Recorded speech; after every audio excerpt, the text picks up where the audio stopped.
Harga minyak goreng menyentuh angka 18.000 per kilogram. Kementerian Perdagangan berdalih kenaikan tersebut lantaran terpengaruh harga minyak dunia.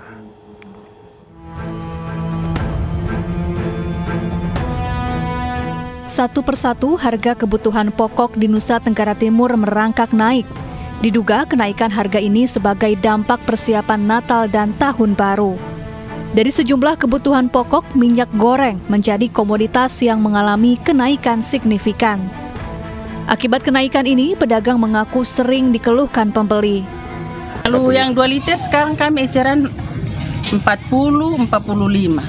Sebelumnya berapa ya? Sebelumnya 30-32. Kalau yang 1 liter, no? Yang 1 liter sebelumnya 17-18.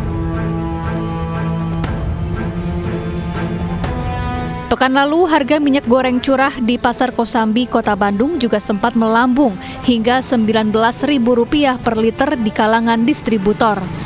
Di Bandung, Jawa Barat, kenaikan harga minyak goreng sudah terjadi sejak 1 bulan terakhir. Menurut salah seorang distributor, harga minyak goreng curah melambung diduga disebabkan langkanya sawit di kalangan petani. Meski harga minyak goreng curah naik, minat masyarakat dan pedagang eceran terhadap minyak goreng curah tetap tinggi. Penjual gorengan kayak gitu sih memang mesti beli minyak kan ya. Ya mungkin terpaksa harus beli. Tapi kemarin sih sempat yang kemasan lebih murah daripada curah. Beralih dulu kepada ke kemasan. Nah sekarang kemasan juga udah mulai naik lagi. Akibat mahalnya minyak goreng curah di pasaran membuat omset para pedagang turun hingga 25%. Kementerian Perdagangan berdalih kenaikan harga minyak goreng lantaran terpengaruh harga minyak dunia. Berdasarkan Pusat Informasi Harga Pangan Strategis Nasional, hingga Sabtu kemarin, rata-rata harga minyak goreng per kilogram di seluruh provinsi menyentuh angka Rp18.400.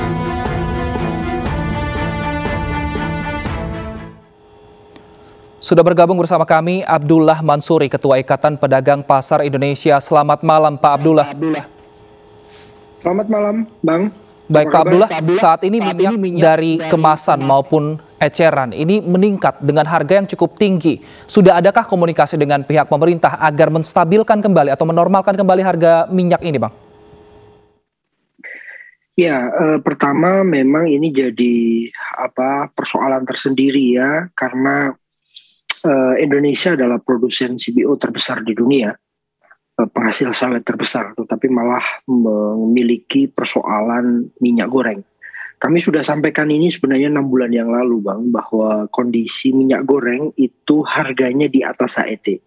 Harga eceran tertinggi yang ditetapkan oleh pemerintah, dalam hal ini Kementerian Perdagangan. Nah, kenapa itu terjadi?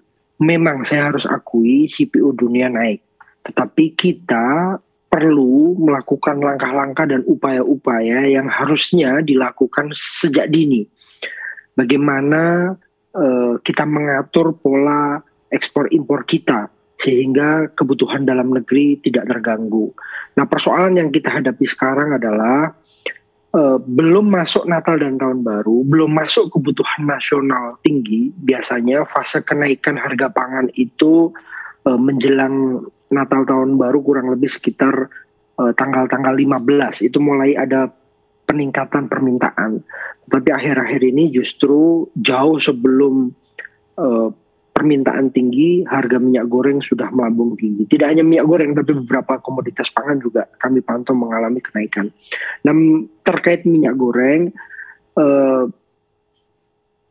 kenaikannya cukup fantastis. Jadi 15.000, 16.000 sampai sekarang di titik 18.500 hingga 19.000. Ini di beberapa kota-kota besar.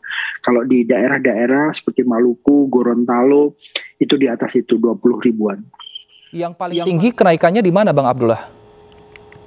Di luar Jawa biasanya. Kami per hari ini informasi yang kami terima dari anggota kami di daerah itu kenaikan tertinggi di Gorontalo, Maluku Utara, Papua termasuk. Ini persoalan distribusi memang bagian dari tingginya distribusi merupakan penyumbang tertingginya juga harga pangan, termasuk minyak goreng. Baik Bang Abdullah, tadi Anda katakan harusnya bisa ditangani oleh pemerintah sedini mungkin.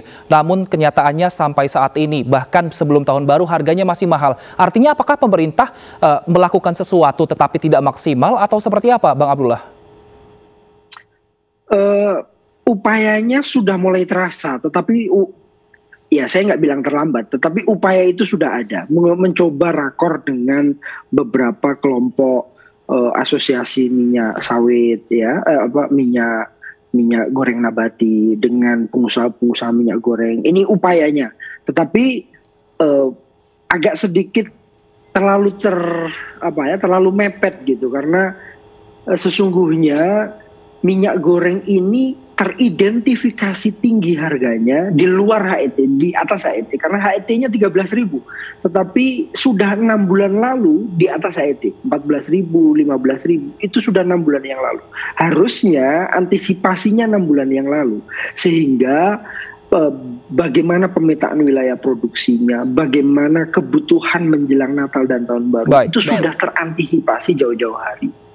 Nah, kalau saat ini harga sudah tinggi, bagaimana nanti dari pihak Ikatan Pedagang Pasar Indonesia melobi-lobi atau berkomunikasi kepada pemerintah agar tadi yang Anda katakan setelah tanggal 15 Desember harga tidak lagi naik, tapi hanya tetap di sini saja, Bang Abdullah? No. 15 Desember itu awal mula permintaan tinggi. Jadi biasanya ritme 5 tahunan yang kita alami itu tanggal 10, 15 menjelang Natal sampai tanggal 25 atau sampai akhir tahun, itu biasanya kebutuhannya, permintaannya naik terus. Nah, itu yang sesungguhnya harus diantisipasi. Bagaimana cara mengantisipasinya? Stoknya harus ada. Nah, kalau lihat kondisi terkini, Bang, pedagang sendiri memiliki kesulitan cukup besar ya, karena biasanya kami bisa 2 dos gitu ya dalam 1 hari. Sekarang karena modal kami terbatas, kami harus cuman menyiapkan 1 dos karena modalnya cukup tinggi. Nah, jualnya juga susah. Dan ini berefek biasanya karena multiplier efeknya sangat besar dan sangat panjang. Kalau minyak goreng itu tukang gorengan juga jual. Pedagang-pedagang kecil juga jual. Yang biasanya dia harus beli 1 liter, dia sekarang cuma beli 1/2 liter. Artinya biasanya ada pergantian di saat-saat sudah kondisi tidak baik. Sekarang dia harus lanjutkan sampai kondisi benar-benar hitam gitu. Ini kan juga mengganggu kesehatan. Maka multiplier efeknya sangat tinggi. Ini yang kami dorong pemerintah agar segera melakukan upaya penguatan bagi pasar-pasar atau distributor-distributor agar tidak kekurangan stok. Minimal semua stok yang dimiliki oleh pabrik-pabrik atau perusahaan-perusahaan itu digelontorkan untuk persiapan Natal dan Tahun Baru, sehingga itu menekan kepanikan masyarakat. Yang kedua, yang terakhir, kami ingin agar semua pihak ikut mengawasi agar tidak ada pihak-pihak yang mencoba mencari keuntungan dalam proses berkurangnya minyak goreng di lapangan. Karena ini berpotensi banyak pihak ya, atau mafia pangan ya, mencoba untuk mencari keuntungan sepihak dalam rangka memperkaya diri. Baik, terima kasih Bang Abdullah Mansuri. Kita harapkan semoga pemerintah bisa segera memberikan solusi agar harga dan stok hingga akhir tahun dan awal tahun depan ini bisa mencukupi dan harga kembali normal. Terima kasih telah bergabung bersama kami di iNewsroom. Kita ke informasi